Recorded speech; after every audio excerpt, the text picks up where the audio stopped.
Hello, all the eighth graders, people. How are you all? I hope you all are fine and fantastic at your places. So, what am I going to do today with you is I have brought Bridge Program Social Science Grade 8 Theme C. बहुत सारे बच्चे बहुत दिनों से मुझसे request कर रहे थे कि सर थीम सी का कुछ बना दीजिए। तो दोस्तों आपके लिए थीम सी के नोट्स और उसके जितने भी क्वेश्चन आंसर्स हैं उन सभी को डिस्कस करेंगे और बिना कोई टाइम वेस्ट किए चलते हैं सीधा हम डिस्कस करते हैं थीम सी। तो ये जो पीडीएफ है इसको मैंने कट शॉर्ट कर दिया है दोस्तों। तो हम सीधा थीम सी पर पहुंचेंगे, ठीक है। ये थीम सी है और ये इसके 3 टॉपिक्स हैं जो हमको डिस्कस करने हैं। और पहला जो है ये है टाइप्स ऑफ गवर्नमेंट, मोनार्की क्या होती है, dictatorship, oligarchy, theocracy and democracy क्या होती है। उसके बाद सेकंड में हम बात करेंगे introduction to the constitution of India के बारे में। और तीसरा जो है सेंट्रल और federal structure of money government का हम समझेंगे कि ये क्या होता है। तो देखने में जितना आपको ये टिपिकल लग रहा है इतना है नहीं, बहुत आसान सा है। अभी एक-एक बड़ी आसानी से आपको ये सब कुछ समझा दूँगा। चलिए स्टार्ट करते हैं। अच्छा, हम इससे नहीं पढ़ेंगे दोस्तों, हम पढ़ेंगे मेरे नोट से, क्योंकि इसमें नोट नहीं है, इसमें सिर्फ़ आपको टॉपिक्स दे रखे हैं। मैंने आपके लिए नोट्स तैयार किए हैं, तो चलते हैं नोट्स की तरफ। तो सबसे पहले दोस्तों हम बात करेंगे टाइप्स ऑफ गवर्नमेंट की, और इसमें सबसे पहले है मोनार्की। अब मोनार्की क्या होता है? एक ऐसा सिस्टम जिसमें किसी राजा या रानी का रूल हो कंट्री पर। जैसे कि अगर हम बात करें यूनाइटेड किंगडम, यूके, है ना? इंग्लैंड में, वहाँ पे क्या है, महारानी का राज चलता है। और the position is usually inherited, और इसमें जो राजा और रानी की मतलब जो सबसे अहम पोजीशन है, सबसे इम्पोर्टेंट पोजीशन है, वो हमें अपने माँ-बाप से मिलती है। मतलब अगर अभी राजा-रानी कोई है तो उनका बेटा जो या बेटी जो होगा वो अपने आप ऑटोमैटिकली राजा-रानी बन जाएगा। तो मोनार्की एक ऐसा सिस्टम होता है। अब एग्ज़ाम्पल क्या है? सऊदी अरेबिया, यहाँ पर एब्सोल्यूट मोनार्की है। सऊदी के जो किंग है वो वहाँ पर राज करते हैं। यूके, जापान, भूटान, ठीक है? वहाँ पर भी इसी तरीके की मोनार्की की गवर्नमेंट चलती है। सेकंड है डिक्टेटरशिप। जैसे आपको कभी याद होगा, कभी हिटलर हुआ करता था, तो वो एक डिक्टेटर था, ठीक? इसमें क्या होता है, एक ही पर्सन, एक ही इंसान जो है उसका कंप्लीट कंट्रोल होता है पूरे देश पर। कोई इलेक्शंस नहीं होते और पॉलिटिकल फ्रीडम नहीं होती। आज की अगर बात करूँ मैं, तो इस वक़्त नॉर्थ कोरिया जो है, जो किम जोंग उन है, उसके अंडर में जो है वो एक डिक्टेटरशिप वाली कंट्री की तरह है। ओलिगार्की की बात करें हम, इसमें क्या होता है, a small group of powerful people control the country. जैसे कोई बहुत अमीर घराना हो या कोई मिलिट्री हो, ऐसे एक छोटा-सा ग्रुप है वो पूरे देश को कंट्रोल करता है। हालाँकि ये जो चीज़ है ये एंशिएंट हिस्ट्री यानी कि पुरानी हिस्ट्री में ज़्यादा देखने को मिलती है। मॉडर्न टाइम्स में भी कहीं-कहीं पर आपको ये देखने को मिल जाएगी। उसके बाद है थियोक्रेसी, एक ऐसी गवर्नमेंट जो रिलीजियस लीडर्स के द्वारा चलाई जाती है। चाहे वो रिलीजियस लीडर हिंदू हों या मुस्लिम हों या सिख हो या कोई भी हो। ऐसी ही एक कंट्री है ईरान। ईरान में जो राज चलता है वो वहाँ के रिलीजियस लीडर्स, जो धार्मिक गुरु हैं, उनका राज चलता है। उसके बाद दोस्तों आती है डेमोक्रेसी।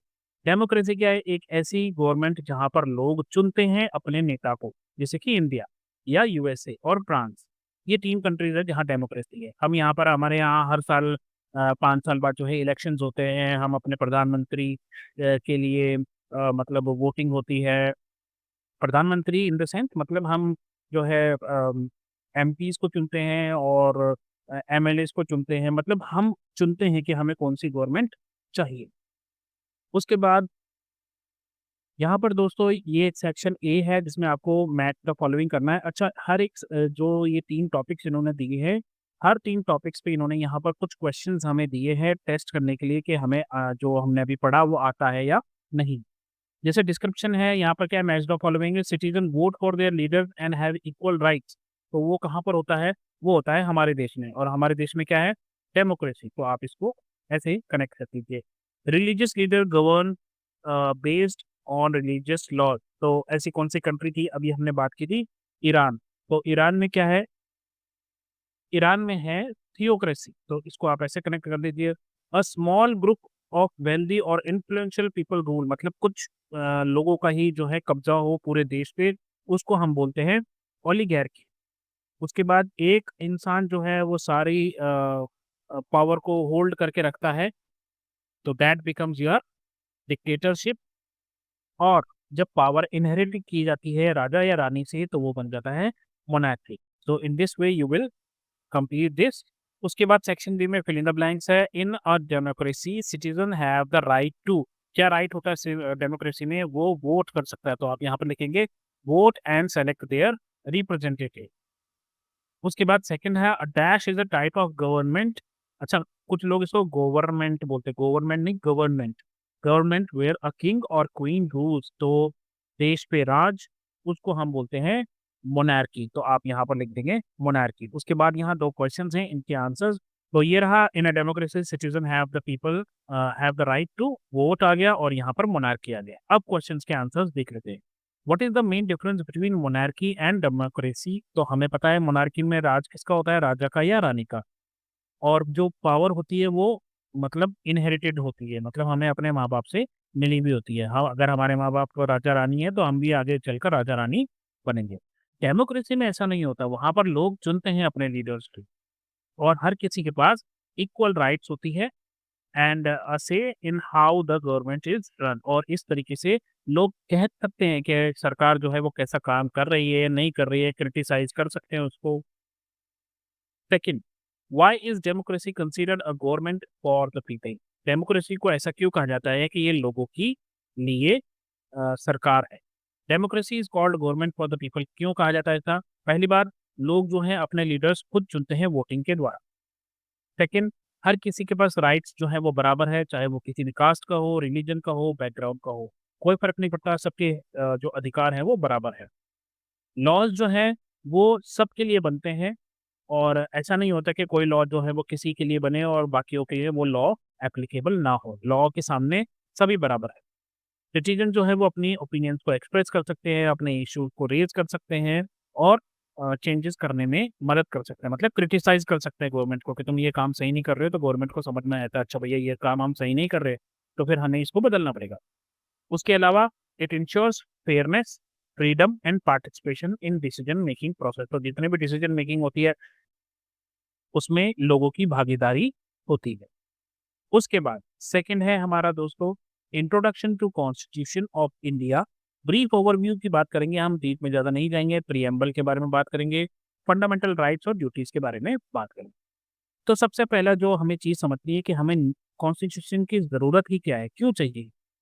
अब अगर सोचो कॉन्स्टिट्यूशन नहीं होगा और लोगों को जैसे मान लीजिए सड़क पर लोग चल रहे हैं, ठीक है, और अगर आप रेड लाइट और ग्रीन लाइट और इन सबको नहीं मानोगे और अपनी गाड़ी बस चलाते रहोगे, कोई रूल फॉलो नहीं करेगा, तो क्या होगा?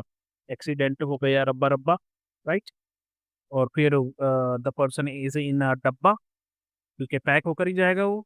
तो इसीलिए कॉन्स्टिट्यूशन की ज़रूरत है, ताकि जो ऑर्डर है देश का, ऑर्डर इन द सेंस जो कानून की व्यवस्था है वो बनी रहे, और सोसाइटी जो है वो फेयर हो, किसी के साथ भी अन्याय ना हो। इसके अलावा it defines the rules and laws that guide our country. और हमारे देश के लिए जितने भी रूल्स और लॉज बनेंगे वो जो है वो पूरे देश के लिए होंगे, और इससे पूरा देश सही तरीके से चलेगा। जैसे हम एक छोटी सी एग्जांपल देता हूँ। हम इंडियंस को रोड पे लेफ्ट साइड चलने की आदत है। अब चाहे कोई गाड़ी सामने से कितनी भी गलत आ रही हो, लेकिन उसको पता है कि लेफ्ट साइड में जो है उसको चलना है, और आपको भी पता है कि आपको भी लेफ्ट साइड चलना है। तो इसलिए टक्कर जो है वो होने से बच सकता है। तो ये होते रूल्स और लॉज ट्रैफिक के मतलब मार्फत से मैं आपको समझा रहा हूँ।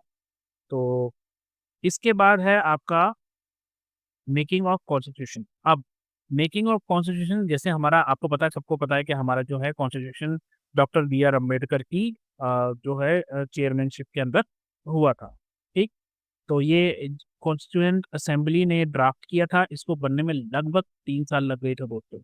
Doctor B R Ambedkar chairman थे इस ड्राफ्टिंग कमेटी के। ड्राफ्टिंग कमेटी का मतलब ये हो गया, इन्होंने सभी देशों के जो कॉन्स्टिट्यूशन है उनको पढ़ा, और हर देश में से जो अच्छी बातें थी वो सब उठा के अपने अपने जो है कॉन्स्टिट्यूशन में इन्होंने डाल ली। यही कारण है कि इंडिया का कॉन्स्टिट्यूशन बहुत बड़ा है, बहुत बड़ा है। दूसरे इंपॉर्टेंट फिगर्स कौन थे अम्बेडकर जी के अलावा? हंसा मेहता, सरदार वल्लभ भाई पटेल। नेक्स्ट है हमारा प्रीएम्बल ऑफ कॉन्स्टिट्यूशन। अब प्रीएम्बल ऑफ कॉन्स्टिट्यूशन क्या है? कॉन्स्टिट्यूशन की जो हमारी बुक है मेन, उसके जो पहले सबसे पहली जो चीज़ जहाँ पर इंट्रोडक्शन है हमारे पूरे कॉन्स्टिट्यूशन का उसको प्रीएम्बल बोलते हैं। मैं दिखाता हूँ आपको ये कैसा दिखता है।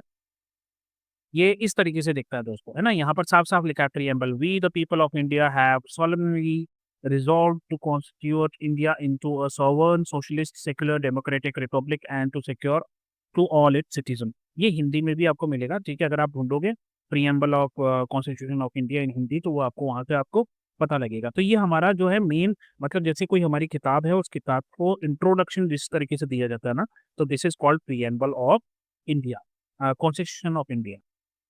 अब ये हमें क्या बताता है दोस्तों प्रीएम्बल जो हमारा है ये हमें बताता है जस्टिस के बारे में कि इंडिया जो है इंडिया में क्या माना जाता है जस्टिस होना चाहिए, लिबर्टी होनी चाहिए सबके पास, इक्वालिटी सबके पास बराबर हो और फ्रेटर्निटी।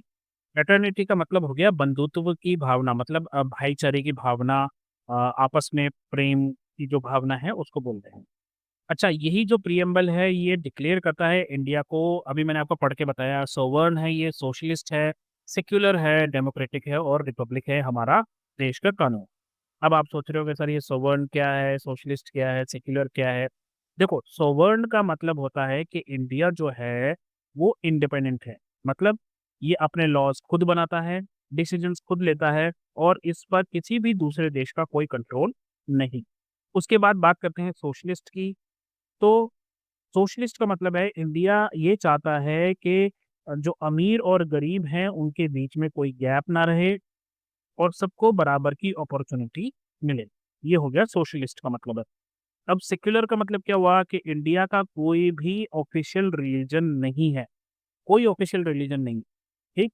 हाँ, ठीक है यहाँ पर मेजॉरिटी में जो है धर्म हिंदू धर्म है, लेकिन ऐसा नहीं कह सकते कि जो भारत का जो मेन ऑफिशियल रिलीजन है वो हिंदुइज़्म है, ऐसा भी नहीं है ना? जैसे पाकिस्तान में तो है, वहाँ पे क्या है, वहाँ पे इस्लाम जो है वो ऑफिशियल रिलीजन है, लेकिन इंडिया में ऐसा नहीं है। यहाँ पर रहने वाले हर इंसान को, हर व्यक्ति को अपने धर्म निभाने की, अपना धर्म को फ़ॉलो करने की इजाज़त मिलती है, चाहे आप हिंदू हो, मुस्लिम हो, सिख हो, ईसाई हो, जैन हो, पारसी हो, कोई भी हो आप। उसके बाद डेमोक्रेटिक क्या है? डेमोक्रेटिक का मतलब मैं आपको बता चुका हूँ, लोगों के पास पावर है कि वो अपना लीडर खुद चुन सकते हैं। अब रिपब्लिक क्या है? रिपब्लिक का मतलब ये है कि हमारा जो कंट्री का हेड है, वो है प्रेसिडेंट और उनको भी चुना जाता है। मतलब हमारे यहाँ पर किसी राजा या रानी का राज नहीं है, हम एक रिपब्लिक कंट्री हैं। तो आई होप आपको इन सभी का मतलब समझ में आ गया होगा। उसके बाद बात करते हैं फंडामेंटल राइट्स की, 6 मेन राइट्स हैं हमारे, 6 मेन राइट्स हैं, ठीक है? पहला है राइट टू इक्वालिटी सब बराबर होने चाहिए, राइट टू फ्रीडम आज़ादी की आज़ादी का राइट होना चाहिए सबको। उसके बाद है राइट अगेंस्ट एक्सप्लॉयटेशन मतलब कोई भी किसी का शोषण नहीं कर सकता। अगर कोई ताकतवर है तो वो गरीब का शोषण करे ऐसा हमारे देश का कानून अलाउ नहीं करता है। Right to freedom of religion सबको अपना धर्म निभाने की इजाज़त है, कोई किसी के धर्म में हस्तक्षेप नहीं कर सकता। कल्चरल एंड एजुकेशनल राइट सबको अपना कल्चर और निभाने की आज़ादी है और बच्चों को जो है एजुकेशन पाने की आज़ादी है। आपको पता होगा कि आरटीई जो है वो इसी का एक हिस्सा है, राइट टू एजुकेशन जिसके अकॉर्डिंग क्या होता है 6 से लेकर और 14 इयर्स तक के बच्चों को जो है मुफ्त में शिक्षा मिलती है। उसके बाद है राइट टू कॉन्स्टिट्यूशनल रेमेडीज़। अब इसका मतलब क्या है कि अगर किसी को लगता है कि उसके अधिकार छीने जा रहे हैं और वो अपने राइट्स को बचाने के लिए उनकी रक्षा करना चाहता है, तो वो जो है सीधा सर्वोच्च न्यायालय जो हमारा है, जो हमारा सुप्रीम कोर्ट है, वहाँ जाकर और अपनी अर्ज़ी दे सकता है और अपने जो राइट्स हैं, उनकी रक्षा कर सकता है। उसके बाद फंडामेंटल ड्यूटीज़ वैसे तो 11 है, मैंने यहाँ पर 3 ही लिखी है। रिस्पेक्ट कीजिए अपने कॉन्स्टिट्यूशन की, नेशनल फ्लैग की और नेशनल एंथम की और हमें एनवायरनमेंट को प्रोटेक्ट करना है और जो देश के लॉज़ हैं, उनको फ़ॉलो करना है और दूसरों के राइट्स की जो है इज़्ज़त करनी है। ये पढ़ने के बाद दोस्तों इन्होंने फिर हमसे कुछ क्वेश्चंस पूछे हैं, आइए इनको भी डिस्कस कर लेते हैं। मैच द फॉलोइंग है ये। यहाँ पर इन्होंने रियल लाइफ में कुछ एग्ज़ाम्पल्स दिए और हमसे पूछा है कि कौन-सा वाला राइट जो है यहाँ पर आपको इससे रिलेटेड समझ में आ रहा है। जैसे पहला है a child goes to school regardless of their background मतलब एक बच्चा जो है उसको स्कूल जाने की इजाज़त है, चाहे वो किसी भी बैकग्राउंड से हो, किसी भी धर्म से हो, किसी भी कास्ट से हो। तो ये कौन-सा राइट हो गया? I think right to freedom of speech, right to freedom of religion, right to equality. तो मेरे ख्याल से राइट टू इक्वालिटी हो गया, ये सब बराबर है, राइट। सेकंड है a person speaks freely about an issue without a fear, मतलब इंसान जो है वो अपनी भावनाओं को प्रकट कर रहा है, ठीक है। तो ये हो गया right to freedom of speech and expression, ये सेकंड हो जाएगा। Third, a child is prohibited to work in factories, एक बच्चे को जो है फैक्ट्रीज में काम करने से रोकता है। तो ये कौन सा कानून है? ये है राइट अगेंस्ट एक्सप्लॉयटेशन, क्योंकि बच्चों से काम करवाना गैर कानूनी है, ये एक्सप्लॉयटेशन है बच्चों का, उनको खेलने देना चाहिए, पढ़ने देना चाहिए। और चौथा क्या है? A person follows their religion without anyone stopping them, तो this is actually right to freedom of religion. तो दिस इज योर फोर्थ।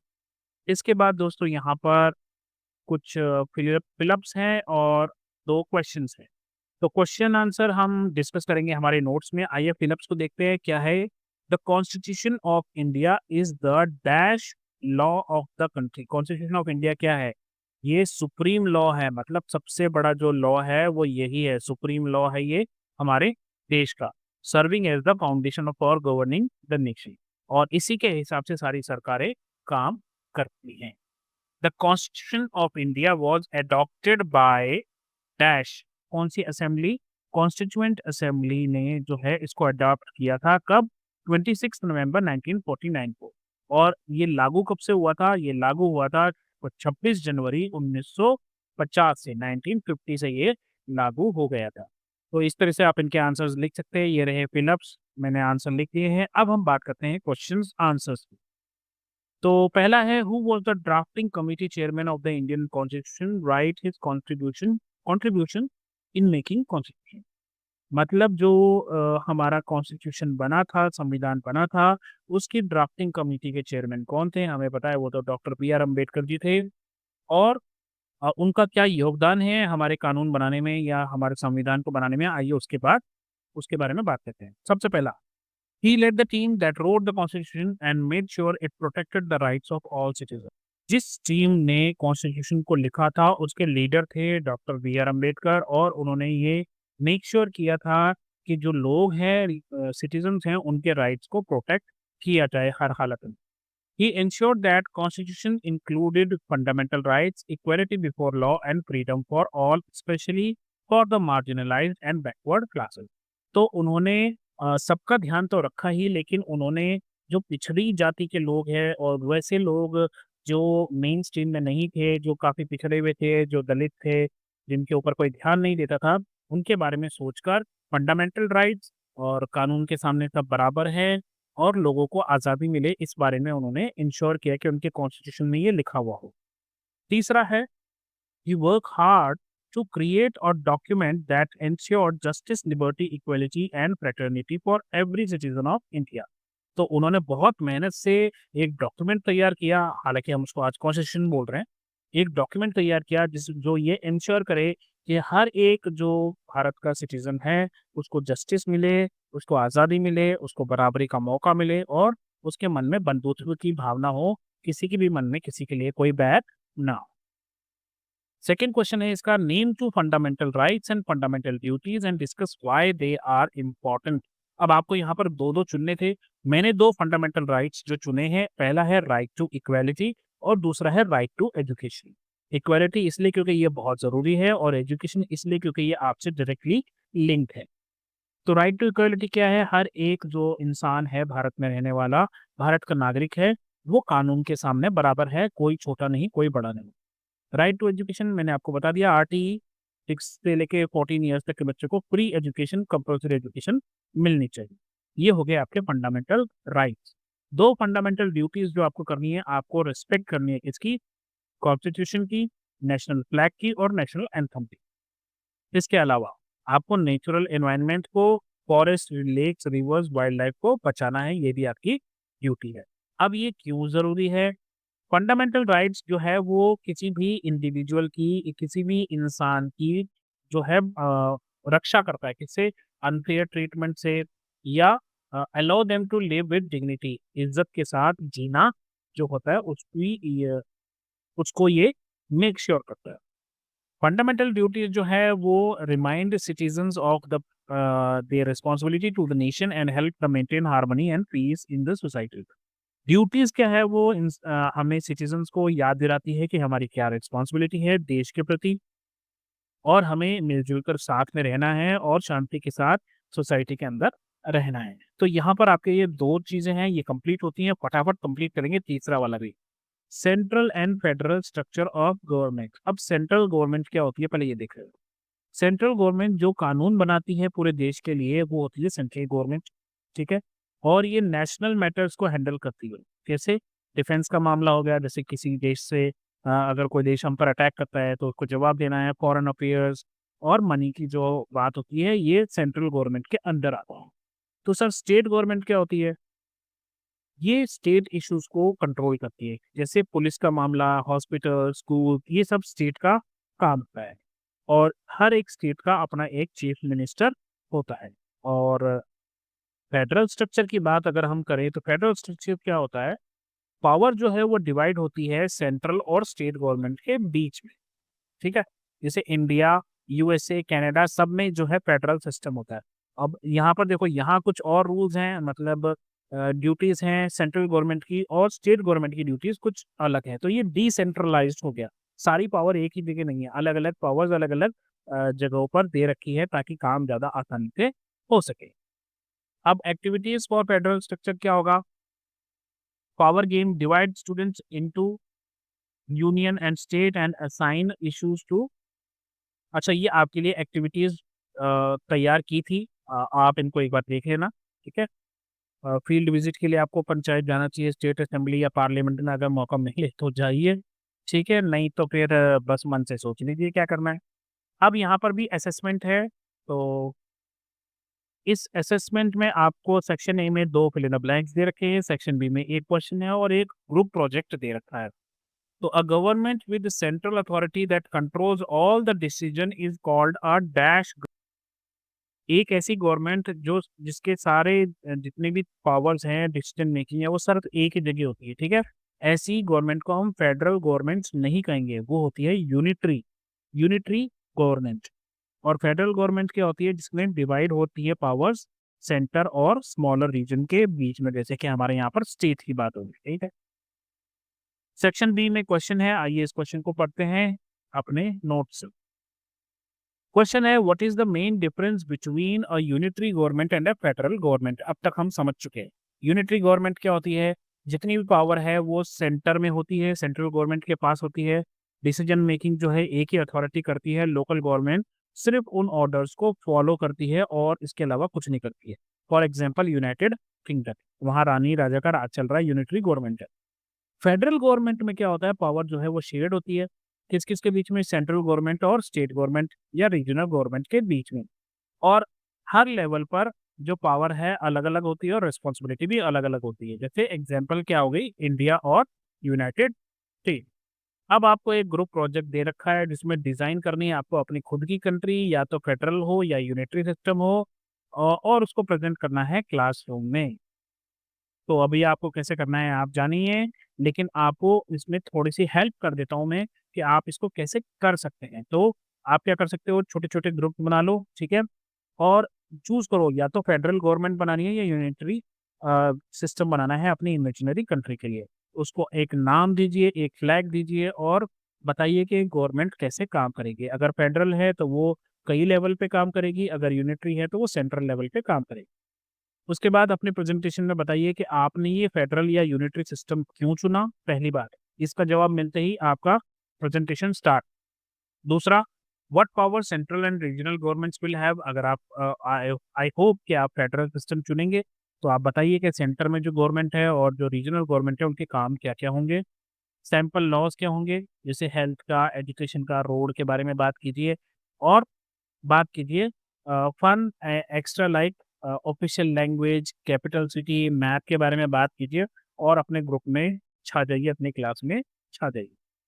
तो दोस्तों यहाँ पर आपका चैप्टर खत्म होता है। एक फटाफट से एक क्विक समरी करते हैं, रिवीजन करते हैं फटाफट।